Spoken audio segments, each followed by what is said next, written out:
नमस्कार जय मां शारदा सांग मैंने केमिति अछन आपण माने आशा कर आपण माने भले थिबे मु पूरा बढ़िया अछि आज्ञा सकाळ आसी मु ऑफिस रे पहुंच जाईची आपण माने तो देखिथिबे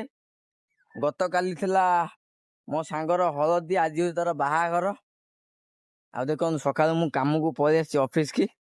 आम ऑफिस रे भी आसी पार्सल पहुंच जाईची गाड़ी सब भाई मानकर समतकर थुआ आईची भितर हमर पार्सल ऑलरेडी थुआ गलानी आज मु चेष्टा कर कम पार्सल लेकिन शीघ्र टे काम सारी दीटा तीनटा भितर कहीं तार आज बाहाघर मत जावाक पड़ो कम सारे देखो आम ऑफिस रे पार्सल पूरा लोड एपटे पार्सल सब थुआई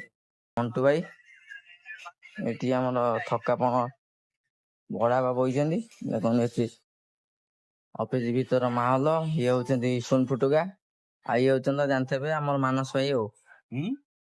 है ଆଉ କଣ କହିବି ଭାଇଙ୍କୁ ପଚାରିବା ଭାଇ କେମିତି ଅଛନ୍ତି? ଆଜ୍ଞା ଭଲ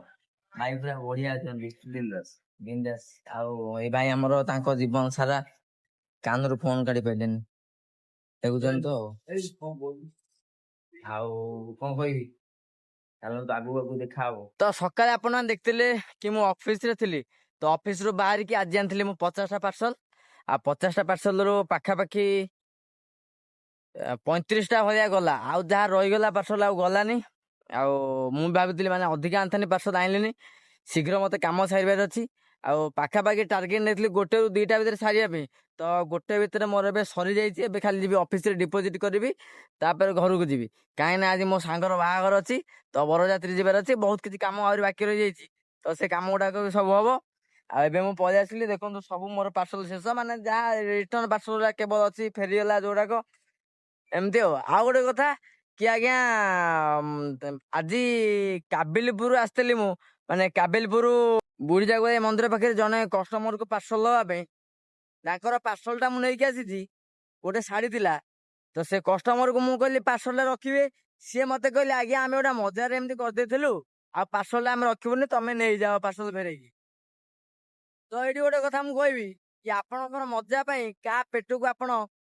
ମାରି ଦଉଛନ୍ତି ଆଜ୍ଞା